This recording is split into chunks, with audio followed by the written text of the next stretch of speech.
Deus, nosso Pai misericordioso, assim agradecemos, Senhor, por mais esta oportunidade, por mais esse dia de vida, de existência, e aqui nós estamos, Senhor.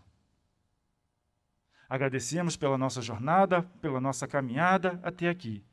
E que possamos cada vez mais, através do nosso esforço, do nosso interesse, da nossa vontade, ampliar o nosso conhecimento, desenvolver as nossas capacidades de interação, de compreensão e de perseverança nessa jornada tão imprescindível para cada um de nós, espíritos, que agora nós, espíritos encarnados, aqui estamos, desenvolvendo, aprimorando, trabalhando valores e virtudes para mais à frente, mais adiante, desenvolver cada vez mais com compreensão, com entendimento, com amor, com justiça, através do trabalho, empregado a cada segundo, a cada momento da nossa existência. Que os nossos pensamentos possam sempre e cada vez mais promoverem o bom entendimento, promoverem a boa pergunta, a boa discussão, a resolução das coisas, para que possamos cada vez mais tornar o mundo, tornar o universo, tornar o nosso íntimo um lugar melhor, para não só existir, mas para exercitar as nossas potencialidades. Assim agradecemos a Deus pela oportunidade de hoje e aos bons espíritos que conosco constantemente estão a nos amparar, a nos auxiliar, a nos intuir nesse caminho, nessa jornada que nós estamos aqui a trilhar. Obrigado, Senhor, e que assim seja. Vamos então dar início à palestra de hoje com o Rogério Alves e o tema é livre-arbítrio. Boa noite.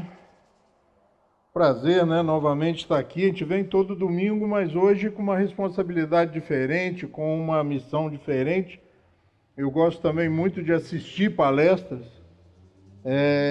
Eu costumo dizer que eu saio da casa espírita depois de uma palestra, quase sempre sem sono, intrigado e discordando do orador, Mas é assim, eu acho que a doutrina espírita é assim. Eu fico muito preocupado quando eu escuto de alguém, ou alguém faz alguma observação comigo, dizendo, olha, eu vou lá, assisto a palestra, saio tão tranquilo, chego em casa, durmo, que é uma beleza. Eu falo, será que é no mesmo lugar que eu estou indo, meu Deus? Não é possível, Porque a doutrina espírita é tão provocativa, ela é tão instigante, E a gente percebe tanto trabalho ainda a ser feito em nós mesmos. Hoje nós vamos falar de livre-arbítrio. Se eu não me engano, não lembro se foi a Valéria ou a Sueli, há poucos dias falaram de livre-arbítrio. E aí eu rodei, perguntei, inclusive a Valéria, ela teve a oportunidade de falar, ficou meio em dúvida, a Magui também, e eu mexi lá e usando o livre-arbítrio acabei escolhendo esse tema, E como é um tema que foi dito outro dia, ainda conversei com o Washington aqui às vezes, eu tenho usado isso aí na minha palestra, quando a história se repete, preste atenção. Há uma lição que você precisa aprender, que talvez você ignorou na primeira vez. Eu gostei muito dessa colocação e eu tenho usado ela nas minhas palestras, porque dificilmente aqueles de nós que frequentamos a casa espírita, vamos à casa espírita e encontramos ou nos deparamos com uma palestra que nunca ouvimos, ou um tema que nunca foi abordado. Então, nós vamos sempre nos depararmos com temas que já foram abordados, e nem por isso eles serão abordados da mesma forma, com a mesma intensidade e dando o mesmo andamento. O que é mais interessante é que cada orador acaba dando o seu andamento ao tema e da forma do orador. Eu costumo trazer os temas e gosto muito de trazer os temas para o dia a dia, para nós não ficarmos lá no Evangelho há 2000 anos, Nossa, quanto tempo!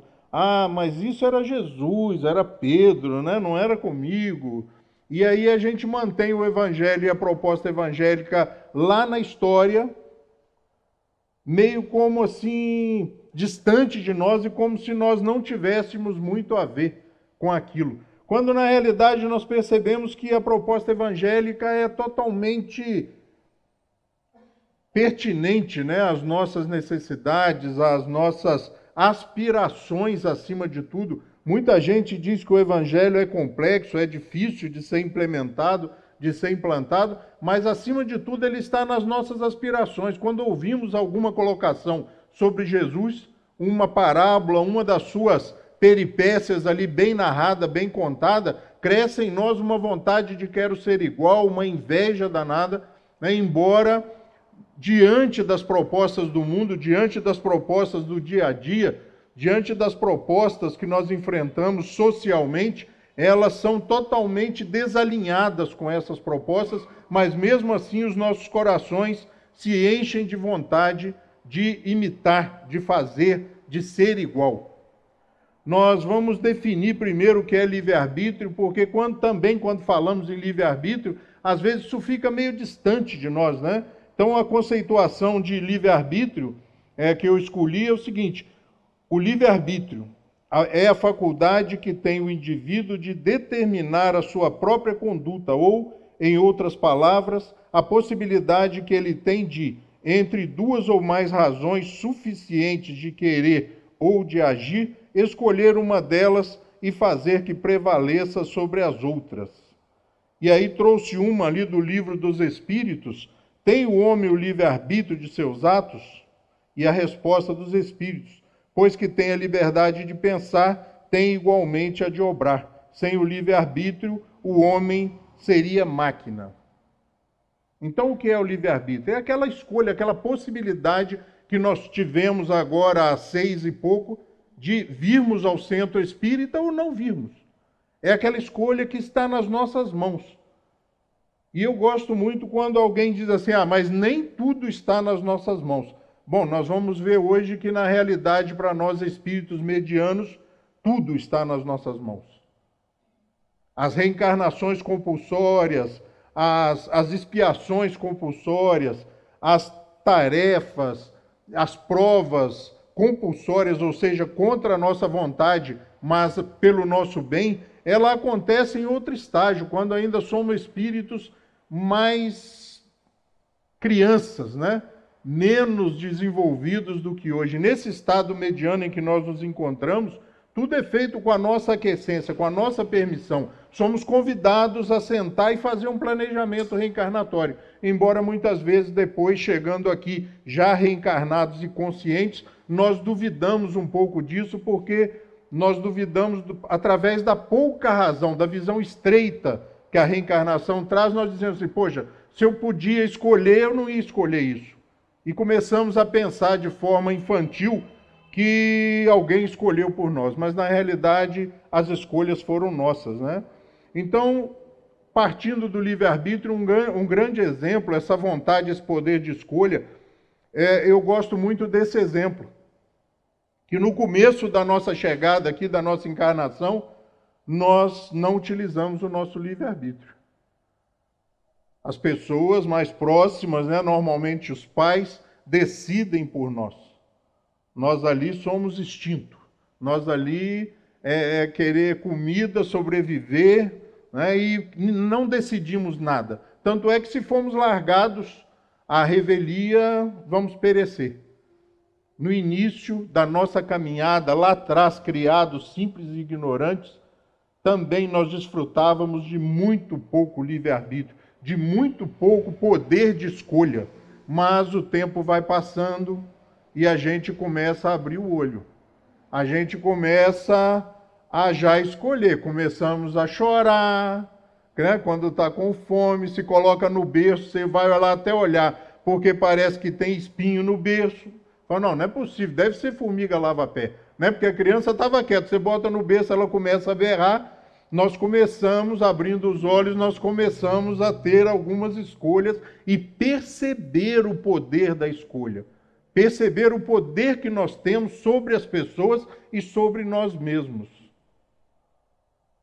O tempo vai caminhando, o tempo vai passando, nós vamos crescendo e com isso nós vamos começando a fazer uso de escolhas. E aí nós trouxemos uma conceituação que está lá no capítulo 1 do Livro dos Espíritos, né? Dos Espíritos, no item 7, progressão dos Espíritos. Ou seja, lá no começo do Livro dos Espíritos, eles já tratam dessa capacidade, dessa condição e desse poder que nós temos de escolha. E ele diz assim, ó, no item 122, o livre-arbítrio se desenvolve à medida que o espírito adquire consciência de si mesmo. Nada o dirige senão sua vontade. Tá? Item 122 do Livro dos Espíritos, no capítulo 1 do Livro dos Espíritos, ali no livro 2, né? Então nós vamos percebendo que na realidade aquela coisa de nós acreditarmos ou muitas vezes nos desanimarmos achando que alguém decide por nós, que existe fatalidade, que existe determinismo. Até no Livro dos Espíritos, quando nós chegamos lá no capítulo 10, né, Lei de Liberdade, os Espíritos colocaram isso em ordem. Primeiro vem liberdade de pensamento, liberdade de consciência, aí vem livre-arbítrio e depois fatalidade. Ou seja, porque isso está muito intrincado, isso está muito junto na nossa cabeça. Então Kardec tenta o quê? Esclarecer. Kardec tenta esclarecer-nos, nos mostrando onde cada um desses termos, onde cada um desses acontecimentos entra. E ele diz, né, que nós desfrutamos de vontade. No começo, crianças, né, nós ainda nos encontramos necessitados de apoio e de auxílio. E nas nossas aventuras no começo da encarnação, é muito comum nós estarmos e nos vermos protegidos, assim como na infância. Os pais, né, começam a cuidar e nós vemos que o tempo vai passando e essa liberdade das crianças começa a diminuir, pelo menos no meu ponto de vista e na minha percepção. Eu, por exemplo, fui na rua o dia inteiro. Eu levantava, tomava café e quando não ia para o colégio, eu ia para a rua. Hoje as crianças não brincam na rua, hoje as crianças não saem do portão para fora, mesmo nos seus bairros. A não ser com exceção de algumas vilas, né, que tem um portão, que tem uma segurança muito boa, as crianças começam a ter um cerceamento dessa liberdade muito grande. Eu, às vezes, na família, né, tem muita criança, e eu, às vezes, lido com essas crianças e eu percebo que crianças já bem grandes ainda estão meio aturdidas, assim, meio atônitas, né? Não sabem muito bem o que fazer e apresentam um comportamento de crianças com uma idade um tanto menor. Isso talvez seja uma preocupação que nós vamos constatar as consequências disso daqui a algum tempo, quando elas forem adultas, né? Nós já começamos a perceber isso, né? Porque nós já começamos a perceber e ver crianças aí de 20, 25, 30, 35, 40, que nem se a mãe e o pai colocar para fora, eles vão embora de casa. Continuam ali, confortáveis, tranquilos, né? Aquele quarto que você poderia transformar num escritório, numa biblioteca, você vai fazendo planos e você percebe que não, e ele chega para você e fala, pai, como eu gosto de morar com você, como é legal morar aqui, né? E você fala, bom, não adianta, né? A gente já começa a perceber isso. No começo, quando a gente já começa a ter a capacidade das escolhas, as escolhas não são tão complexas. Elas são mais simples e nós começamos a ver, obviamente, o que é melhor para nós. Não é como na figura aí, a gente vai olhar e não tem muito o que pensar, né? Por qual estrada nós vamos, porque uma está pavimentada, muito tranquila, e a outra é um lamaçal. Então, no começo, as escolhas são mais simples, mas elas vão ficando mais complexas, exigindo de nós uma capacidade maior de observação, uma capacidade também que nós estamos perdendo. Nós fazemos tudo muito correndo, muito rápido, muito eficiente, e nós muitas vezes erramos, ou nos equivocamos, ou optamos pela contravenção por não parar um pouquinho e observar a situação. E acabamos escolhendo o caminho mais difícil. E se lá atrás nós tínhamos as rodinhas da bicicleta a nos proteger, pessoas a nos proteger. O problema é que com esse andamento, com esse desenvolvimento de nós mesmos e com a prática da escolha, porque a cada vez que eu escolho, eu colho as consequências das minhas escolhas e eu começo a ganhar know-how, eu começo a ganhar competência nesses processos de escolha. E como nós vimos lá atrás nas rodinhas da bicicleta, chega uma hora que você começa a ficar muito bom nisso, em fazer escolhas corretas, certas, objetivas, produtivas e que você muitas vezes não se arrepende. Essa é uma capacidade inerente ao homem, desde que se permita a ele exercitar. Por isso eu falei dos pais superprotetores, de uma sociedade medrosa, superprotetora, onde a violência e o mal não é maior do que antigamente, porque senão nós vamos, contrariamente ao capítulo 10 lá na Lei de Liberdade. O que acontece hoje é que todos os fatos, todos os acontecimentos são mais explícitos. Né? Eu costumo usar muito o exemplo ali porque eu me impressionei muito quando eu estava lendo sobre a Segunda Guerra Mundial, que as atrocidades que aconteceram na Segunda Guerra Mundial, principalmente em relação aos campos de concentração, quando as notícias chegaram para as pessoas, os campos, a maioria deles já tinham sido até desativados. Mas hoje não, hoje quando Israel resolve lançar um míssil para a faixa de Gaza ou um foguete de Gaza para Israel, nós assistimos em loco. Não é daqui a pouco, é na hora. Nós vemos o foguete fazer o seu percurso e explodir. Então o que acontece é que a informação hoje, ela é muito precisa, ela é muito rápida. E nós confundimos isso com um mundo pior. Não. Hoje nós tomamos conhecimento na hora. Os fatos nos chegam fresquinhos. As vítimas ainda não foram nem retiradas dos acontecimentos e nós já estamos assistindo pela televisão, pelo celular. E nós confundimos isso com um mundo pior. Não, o mundo está melhorando. As pessoas estão melhorando. E eu sei que quando eu falo isso, algumas pessoas... Não, mas que é isso? Talvez você esteja assistindo os programas errados, olhando o mundo sob uma outra ótica, sob uma outra lente diferente. Né? Eu tenho muito medo, por exemplo, dos programas vespertinos durante a semana. Né? Tem alguns, que eu não vou falar o nome, até para não fazer propaganda, tem alguns que você assiste e você pensa que São Paulo é o fim do mundo. E se na semana que vem você tiver que ir, você pensa 2 ou 3 vezes. Quando na realidade você vai a São Paulo e não tem nada daquilo. O problema é esse sensacionalismo, né? É essa vontade de vender o extraordinário que está cada vez mais raro. Cada vez mais raro.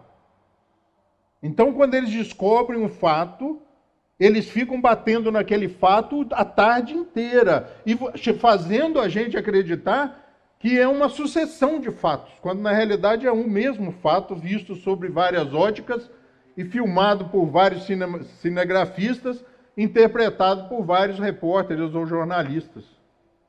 Então o mundo está cada vez melhor, por quê? Porque nós estamos melhorando. Né? A casa guarda estreita relação com o morador. O morador melhora e a casa melhora. E é assim mesmo. Não é? Quando a gente começa a melhorar a situação financeira, a situação, né, intelectual dentro da família começa a melhorar, a casa começa a melhorar, os móveis mudam, a casa recebe uma pintura, o quintal é pavimentado, ganha um jardim, começa a ganhar vasos, ou seja, a casa guarda estreita relação com o morador. Quem se transforma é o morador. Por isso, muitas vezes, nós nos equivocamos quando dizemos assim, olha, o mundo tem que mudar. Não, os moradores têm que mudar. Nós temos que nos transformar. Eu fui buscar uma outra interpretação do livre-arbítrio lá no Evangelho, porque as obras fundamentais do Espiritismo estão repletas de colocações sobre o livre-arbítrio. Essa do Evangelho, ele diz assim, olha, o livre-arbítrio no Evangelho. Dando-lhe o livre-arbítrio, quis ele que o homem chegasse, por experiência própria, a distinguir o bem do mal e que a prática do primeiro resultasse de seus esforços e da sua vontade. Então é uma experiência. Livre-arbítrio, escolha prática. Se você não permitir a outra pessoa que ela faça essa prática, que ela tenha essa possibilidade de escolher e errar, porque nós nunca vamos escolher só escolhas certas, e aí nós começamos a proteger excessivamente os filhos, né? E nós não queremos que eles sofram. O sofrimento faz parte da vida. E aí nós nos deparamos com problemas graves, né? Crianças que não podem ouvir não. E aí eles vão para o colégio, os professores não sabem que eles não podem ouvir não, dizem não e o problema está formado, né? Porque aquelas crianças foram condicionadas a não serem contrariadas. Na primeira vez que eles são contrariados, muitas vezes, eles nos surpreendem os pais, porque eles se tornam violentos diante da primeira recusa, diante da primeira impossibilidade de realizar a sua vontade. Isso também é livre-arbítrio, de nós optarmos como nós vamos escolher criar essas crianças, criar os jovens, criar as novas gerações. Nós somos responsáveis por isso. Nós não podemos criá-los para nós não podemos criá-los para morar conosco o resto da vida. Nós não poderemos protegê-los para sempre. Dizem, né, as pessoas costumam dizer que se cria filho para o mundo, mas cada vez mais está se tornando difícil colocar em prática essa assertiva ou essa afirmação. Porque a sociedade se volta de forma protetora e a gente vê crianças de 18 anos, por exemplo, 19, 20 anos, que nunca trabalharam. Nunca trabalharam. E trabalhar é um negócio que, se você não se habituar, que se você não treinar, você não gosta. Porque tem gente que trabalha 50 anos e trabalha porque tem que trabalhar. Imagina aquele que comece lá aos 25, 26, depois que eu me formar, vou fazer uma pós-graduação, e aí depois da pós-graduação ele começa a fazer mestrado, mais uma graduação, mais uma universidade, e os 40 anos e ele está lá no quarto que poderia ser seu escritório. Essa é uma visão do livre-arbítrio de escolhas que chega uma hora que a gente tem que falar não. Tem uma hora que a gente tem que tomar decisões. Uma outra colocação muito interessante do senhor Allan Kardec no Livro dos Espíritos, né? E a resposta é sempre interessante, no item 843, nós vamos encontrar: o homem tem a liberdade de agir e de pensar. Sem o livre-arbítrio, o homem seria máquina. Isso diz alguma coisa para vocês? Não é a mesma colocação lá de trás? Nós temos que exercitar essa capacidade. Como eu disse no Livro dos Espíritos, eles colocam em ordem para que nós entendamos. Né? Ele coloca lá no item, no capítulo 10, Lei de Liberdade, ele coloca no item 3, ele coloca liberdade de pensamento. No quarto, liberdade de consciência. No quinto, livre-arbítrio, que nós estamos falando hoje. E logo depois, fatalidade. Porque nós, às vezes, confundimos as coisas. Não, mas tem coisa que eu não posso escolher, como eu disse lá atrás. Não, tem coisas que você pode escolher. Se a fatalidade existisse, aquilo que você tem que passar, os Espíritos vêm dizer, realmente existe algum processo de fatalidade no que diz respeito à parte material, à parte física, mas não à parte moral, onde você vai ter o poder e o direito de escolha. Mas mesmo quando essas fatalidades ou quando esse determinismo se estabelece nas nossas vidas, fomos nós que escolhemos antecipadamente, antes de reencarnar. E aí nós passamos por situações constrangedoras, vexatórias, que nós encaramos encarnados, mas também os Espíritos nos dizem que fomos nós que escolhemos. Nós que chegamos à conclusão. E aí a gente se depara com aquele impasse novamente. Eu não posso ter escolhido isso, Ângelo. Você podendo escolher, eu escolher assim? Não vou. Não é possível. Não, mas nós escolhemos. O problema é que quando nós estamos separados da matéria, quando nós estamos na erraticidade, né? Aquele período que vai do momento da consciência do desencarne até a próxima encarnação, né? A erraticidade, que o espírito é errante, ele está fora do corpo físico, ele não está ancorado num corpo físico. Nessa vida e nesse período errático, nós pensamos de outra forma, porque nós percebemos e estamos conscientes da eternidade, da eternidade dessa vida, dessa existência, da imortalidade do espírito. Eu não gosto de usar muito a palavra eternidade, porque ela dá um sentido de coisa que sempre existiu e que não vai ter fim, né? Então eu prefiro mais imortalidade, porque nós tivemos início. Então nós temos mais consciência dessa imortalidade. E mesmo não revendo todas as nossas encarnações, ou não nos lembrando de todas, nós temos consciência total de que a encarnação anterior ou a próxima vai ser um dia numa vida inteira. É uma coisa muito rápida. Então nós resolvemos, pelos nossos impasses, pelas nossas dificuldades conscienciais, nós resolvemos optar em apaziguar as nossas consciências. Nós vamos encontrar nas obras básicas muitas vezes a palavra pecado, mas nós temos que entender que isso foi lá no começo. E lá no começo, aqueles espíritos vinham quase todos da Igreja Católica, do cristianismo, e usavam esse tipo de colocação. O que existe na realidade é um comprometimento consciencial. Eu mesmo me cobro, e eu, incomodado pelos meus atos anteriores, eu me sujeito e me proponho a realizar alguns sacrifícios que, desencarnados, são muito menores e são reais do que quando encarnado. Então eu escolho, por exemplo, não, olha, eu vou passar por uma situação, lá pelos 20, 30 anos, eu vou passar por tal situação assim. E aquilo realmente se processa e acontece. Não, então estava determinado. Sim, mas foi eu que escolhi. Sentamos lá na mesinha, né, mentores, amigos espirituais, e dizem-nos que na grande maioria das vezes o que eles fazem é nos desestimular. Porque nós queremos resolver tudo de uma vez. Na próxima encarnação eu vou nascer na miséria, sem uma perna, surdo, mudo, e eu vou resolver tudo. Não, meu filho, calma. Sabe o pai quando fala com a gente? Calma, meu filho, calma, vamos devagar. Não é melhor você comprar esse carro mais baratinho, não? Esse outra prestação vai ficar muito alta. Você não acha melhor, não? Então nós somos aconselhados a ir devagar. Calma, você tem muito tempo. Nós somos espíritos imortais. Calma, você tem muito tempo. Não, mas eu queria resolver. Calma, calma. Você vai ter outras oportunidades. Você vai reencarnar quantas vezes for necessário, até você apaziguar a sua consciência, até você saber utilizar o livre-arbítrio de forma a terminar uma encarnação uníssono, em compasso com as leis universais, com as leis divinas.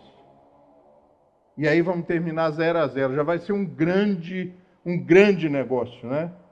Porque às vezes a gente vem aqui, estamos aqui, nós encarnados, pensando assim, não, estou aqui para resolver problemas das últimas encarnações.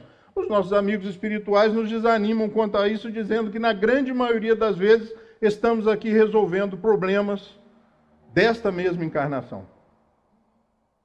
Eles dizem, tá? Se a gente não concorda, né, vá aos livros, busque os livros, o Espiritismo é bom por isso, né?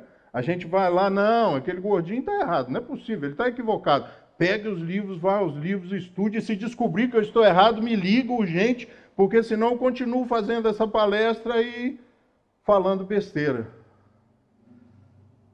Então o livre-arbítrio ele está ligado em todos os momentos. Se nós não o utilizamos para essas aparentes fatalidades, nós o utilizamos antes da encarnação. O determinismo, ou seja, aquilo que está determinado, eu não vou passar, eu costumo até atropelar os meus slides, né?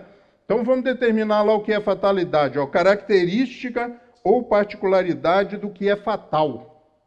Aquilo que não se consegue evitar, fado ou fatalismo. Não tem jeito de evitar. Mas então aí eu não usei, usou lá antecipadamente, nós escolhemos. Espíritos medianos já estamos fazendo escolhas. E também o determinismo, né? Que na realidade é quase a mesma coisa, mas o determinismo é uma corrente filosófica segundo a qual a ação humana é sempre provocada por causas anteriores. Assim, para os adeptos dessa concepção, a liberdade não tem qualquer sentido. Não existe determinismo nas nossas reencarnações ou nas nossas encarnações. Nós podemos mudá-las. Nós podemos gerenciá-las. A tal ponto que a pena só vai até onde exista o delito.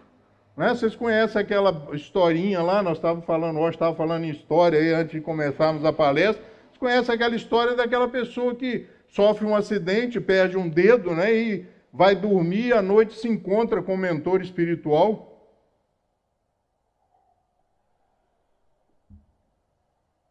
E se apresenta muito irritado. Poxa, mas logo eu faço uma palestra no Centro Espírita Friburguense por mês. Vou no abrigo quase todo dia. Pô, isso aí não é possível, eu vou perder o dedo, que negócio é esse? Rapaz? Tanto dedo aí para perder, logo o meu, que vocês querem, logo o meu. Né? Aí o mentor espiritual chama ele, não, meu filho, vem cá. Olha aqui, o planejamento que você tinha feito era de perder o braço, mas não é mais necessário. Você foi tão bem que o dedo resolveu, mas não com Deus, não com as leis, não, é com a sua própria consciência. Quer ver um exemplo disso? Eu usei isso outro dia num estudo, porque aí eu costumo depois ouvir o estudo, que eu mesmo faço. Talvez seja caso mesmo até, né, de procurar um psicólogo. Eu ouço o estudo e eu ouvi que eu disse no estudo, porque às vezes eu digo algumas coisas no estudo e é tão rápido e no entusiasmo, num afã tão grande que eu mesmo atropelo os meus pensamentos. Eu disse que às vezes você se encontra com umas pessoas que você está aqui, comprometido, e aquilo te traz um sentimento de vergonha, de pesar. Cara, fulano, você está devendo para aquela pessoa. Às vezes nem é dinheiro, às vezes é um erro, um equívoco, um mal entendido, lesou aquela pessoa de alguma forma e aquela pessoa vai na mesma festa, né? Isso acontece às vezes, né? Aqueles nossos desafetos, e você se encontra com a pessoa, não dá tempo de pegar o celular, porque o celular hoje é um negócio bem legal, né? Você vê que a pessoa está vindo lá, quando o cara olha para você e foge da situação. Às vezes não dá tempo e você se constrange, né? O que acontece quando nós chegamos na espiritualidade e paramos para fazer um balanço da nossa última experiência, é isso. Poxa, eu não devia ter feito isso com o Austin, rapaz. Nossa Senhora, mas eu fiz com a Valéria, é muito pior. Então o que eu vou resolver primeiro? O que está me incomodando mais? Não, vou resolver o negócio com a Valéria. E aí a gente vai administrando esse processo. Então o problema é com nós mesmos. Quando nós chegamos no final do dia e nós nos equivocamos de alguma forma mais grave, o que acontece? O travesseiro fica cheio de espinhos, não tem posição. Você coloca desse lado, a orelha dói, você vira para o outro lado, a orelha dobra, e está alto, está baixo, mas não é nada disso. É aqui dentro. É a nossa consciência. Talvez por isso Jesus tenha nos recomendado, calma, cuidado na hora de julgar. Cuidado, porque se você treinar a julgar de forma muito forte, de forma muito severa, você vai se acostumar com isso e você vai usar isso contra você. Porque quem nos julga somos nós mesmos. Quem nos olha nos olhos na espiritualidade, separados do corpo físico, num balanço, somos nós mesmos.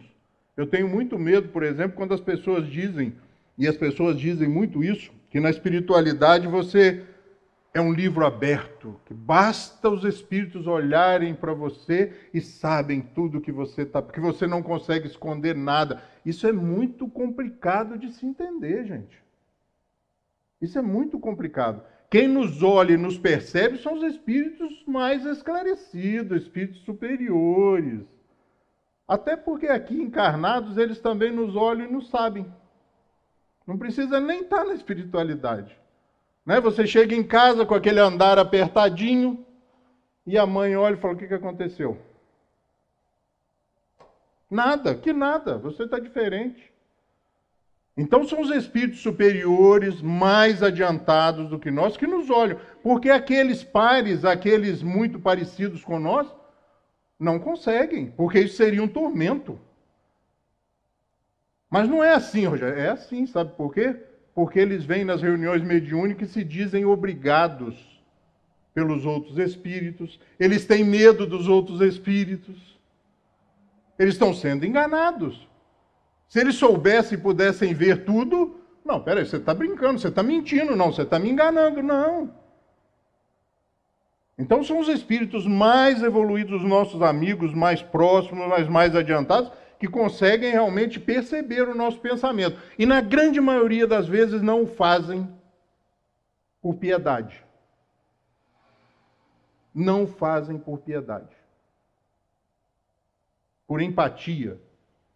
Por terem talvez passado já por isso. E aí nós vamos nos deparar com o livre-arbítrio ainda diante de uma outra coisa. Eu não resisti. Essa também é muito boa, né? Mas por que você fez assim? Você podia ter escolhido. Ah, eu não resisti, a carne é fraca. Né? Bom, vamos ver, né? A carne é fraca.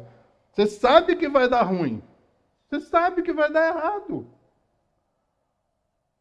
Você sabe que vai dar errado. E os amigos espirituais dizem, não, o organismo tem uma leve influência. Né? Se você tem um sentimento do assassínio, do assassinato, da violência, não é o corpo físico. É você, o seu espírito, é você que tem esses sentimentos trazidos de outras experiências. Isso é você realmente. Então a carne não é fraca. O problema é que nós, às vezes, o prazer da contravenção, às vezes, é maior do que o cumprimento da lei. Tem coisas que a gente faz sabendo que está errado. Né? Vamos um exemplo aqui leve para a gente descontrair um pouco. Barra de chocolate. Isso é um problema seríssimo no livre-arbítrio. Isso bate frontalmente com o livre-arbítrio de algumas pessoas. Que eu saiba que é da grande maioria das pessoas. Porque você compra aquela promocional, acho que é 300 e não sei quantos gramas, e fala assim, eu vou comer só uma tirinha com 4 quadradinhos. Bom, já riram, então não vou nem continuar com a história, né? Porque todo mundo, eu acho, ou quase todo mundo, sabe. É igual abrir pacotinho de amendoim. Vou abrir, vou comer 2. Só se for 2 pacotes daquele de meio quilo. Comigo é na pancada mesmo. Eu nem compro aqueles pequenininhos de 50 gramas, né? Acho que aquilo não adianta. Aquilo é só para fazer vontade na gente. Então nós vamos percebendo, gente, que a gente tem que levar com leveza, mas utilizar um conceito, um valor, uma recomendação dos amigos espirituais. Critério, bom senso, racionalidade e tempo. Quando você age de forma afoita, normalmente dá errado. Calma, calma que eu vou resolver. Lá no abrigo acontece muito isso. Hoje não, que eu nem estou mais na direção, quase que diretamente, mas a pessoa vem de lá com aquela notícia pegando fogo, né? A notícia vem na mão da pessoa assim, pegando fogo, e ele vem e joga em você. Resolve. Primeiro momento, você calma, vou botar ela aqui. Como é que é mesmo? Normalmente não é tão quente daquele jeito, as chamas não são tão grandes daquele jeito. Então respire, pensa, use o bom senso, porque decisões nós vamos ficando bons nisso. Como eu falei, no começo a gente começa com rodinha, daí um pouco nós estamos fazendo aquelas estripulias, porque a vida vai nos dando desafios cada vez maiores. É como no colégio, aprendeu isso, é para aprender, agora você vai aprender mais um, e nós vamos aprendendo. Só que na vida não dá para se formar. Nós vamos embora aprendendo, melhorando, crescendo, cada vez melhores. E a gente, quando tem dificuldade de perceber isso, é bom a gente olhar para nós mesmos.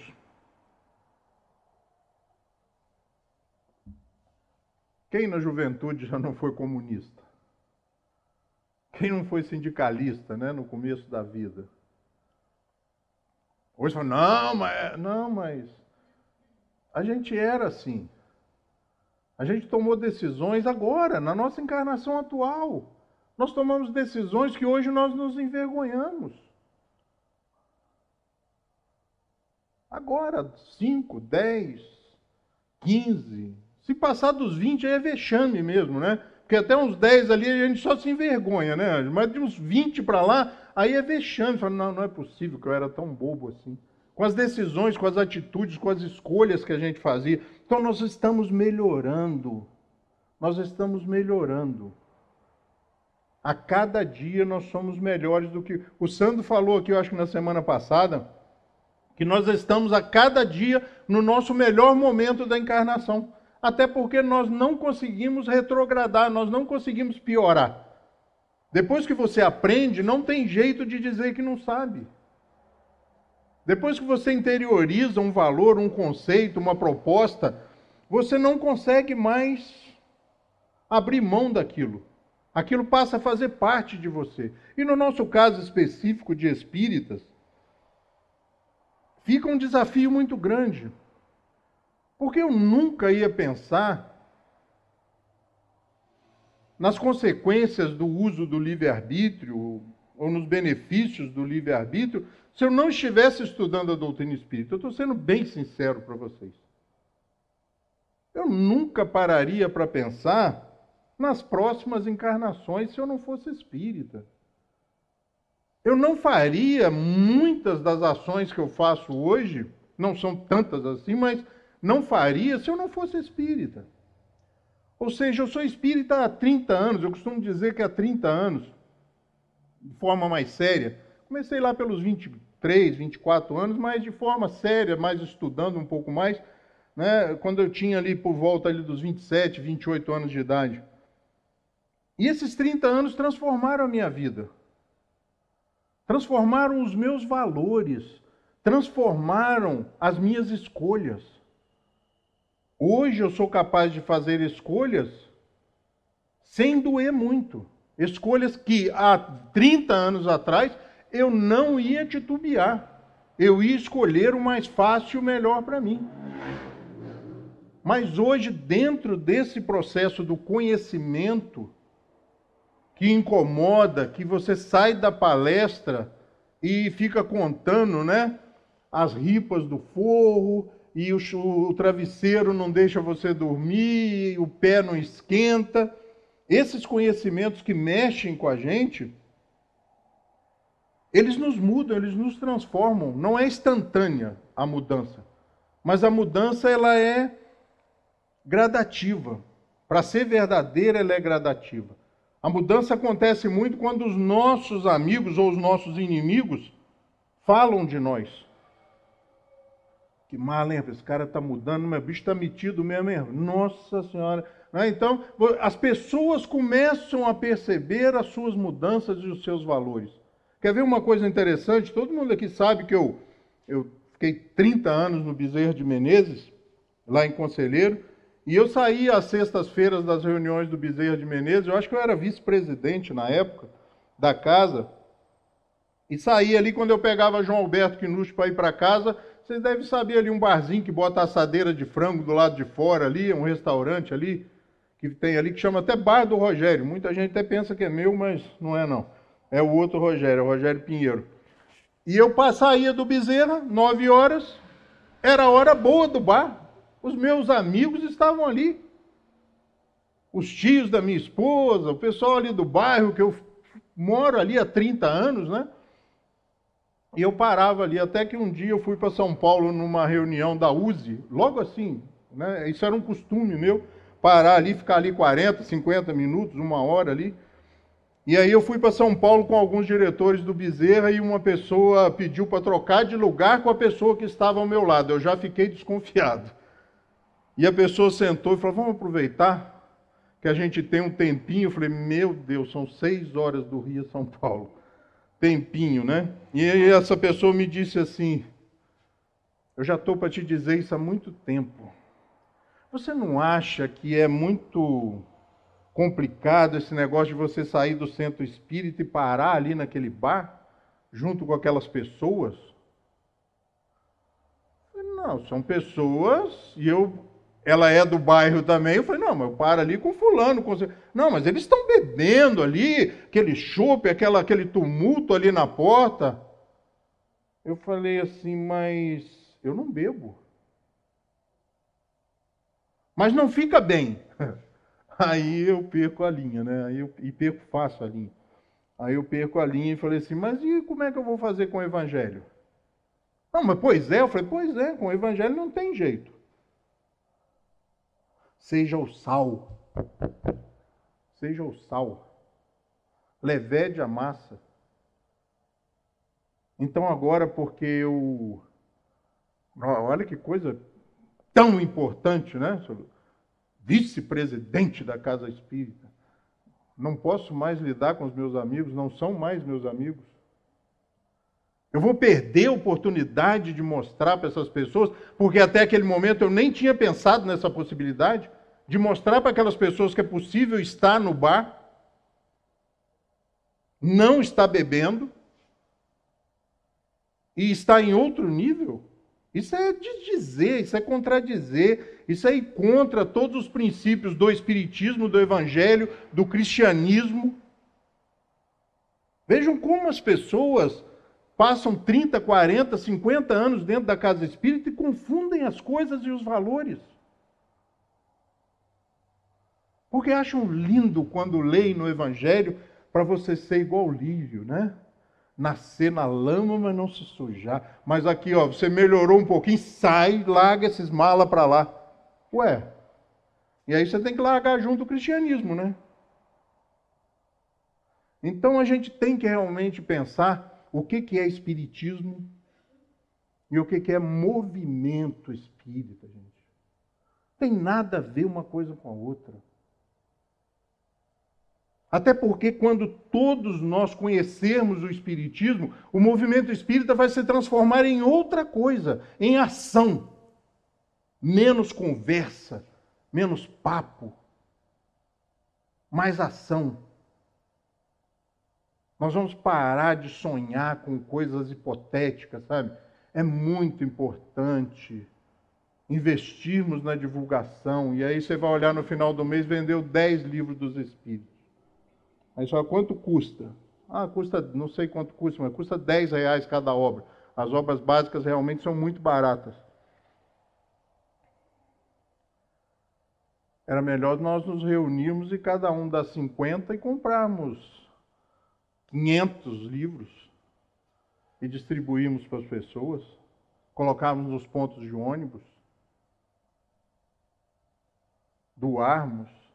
Agora, enquanto o movimento espírita tiver um pensamento, por exemplo, isso é livre-arbítrio, que um jornal do movimento espírita tinha 5.000 exemplares, dá muito trabalho. Vamos passar para 3, passar para 2, passou para 1.000, fechou o jornal. Porque dá trabalho, e coisa que dá trabalho é melhor parar.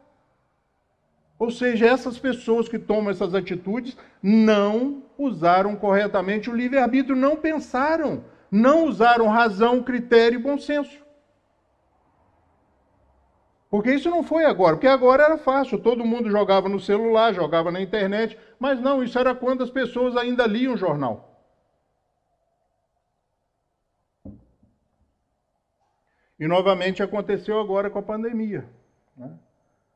A grande maioria das casas ainda estão fechadas. E aí eu paro, me revolto, porque o que está fechado, gente, era o que todo mundo dizia que era o hospital, a escola, o pronto-socorro. E vai fazer 2 anos que estão fechados. Eu fico pensando se os policiais, se os bombeiros, se os médicos, os enfermeiros os socorristas tivessem tomado a mesma atitude que nós do movimento espírita. Fechando os hospitais, que nós dizíamos que hoje eu sei mais, já sei que não são mais hospitais. Que as pessoas agradaram de ficar em casa. As pessoas gostaram de ver pela internet. E eu já ouvi o absurdo de falarem que esse é o novo normal do espiritismo. Nós temos que conviver dentro dessas propostas. Nós temos que falar vis a vis, olho no olho, destas propostas. Por isso eu saí de uma casa espírita e vim para outra casa espírita depois de 30 anos. Porque durante 28 anos me disseram que não podia fechar em hipótese alguma. Nós abríamos a casa no dia de Natal, no dia de Ano Novo, Carnaval, porque era um hospital. O que as pessoas vão fazer, Washington? Se isso aqui fechar, fecharam por quase 2 anos, quase todas as casas da nossa região, não é da nossa cidade, gente. Isso é espiritismo? Não, isso não é espiritismo. Falta em nós, muitas vezes, a coragem de nos sentarmos com Jesus. De olharmos nos seus olhos de igual para igual. Deixarmos de falsa modéstia e abraçarmos a condição única e intransferível da responsabilidade que cada um de nós temos na evangelização.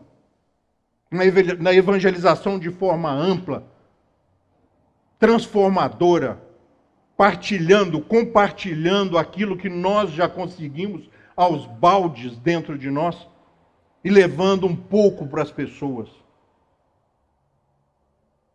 Não excluindo-as, não privando-as desses ensinamentos, destas verdades, para fazer política, para fazer terrorismo, para privar as pessoas que ainda não conhecem a doutrina espírita da possibilidade correta e lúcida de estudar essa doutrina, de fazer escolhas diante de tantas escolhas que a vida se nos apresenta no dia a dia.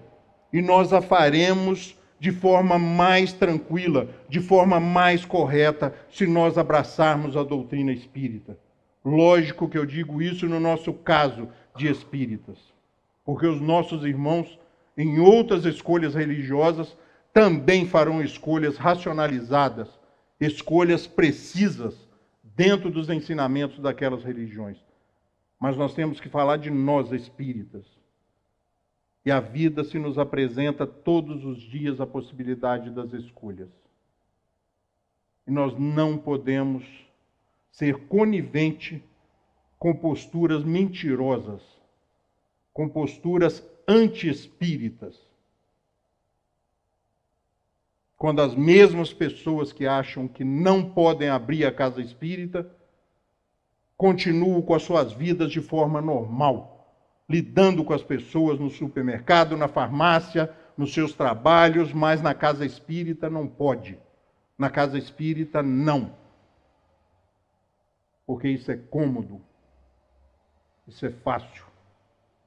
Porque na realidade nós estávamos ali pelo cargo, pelo tapa nas costas, pelas aparências, pelo status, e nunca pela real finalidade, pela precípua finalidade de evangelizar e sermos evangelizados. Que Jesus possa nos abençoar e nos amparar e que Ele tenha só mais um pouquinho de paciência, porque a gente está ficando esperto e a gente não cai mais em armadilhas de lobos. Nós conseguimos desviar delas e sabemos hoje o que é espiritismo e o que é movimento espírita. Uma boa noite para todos.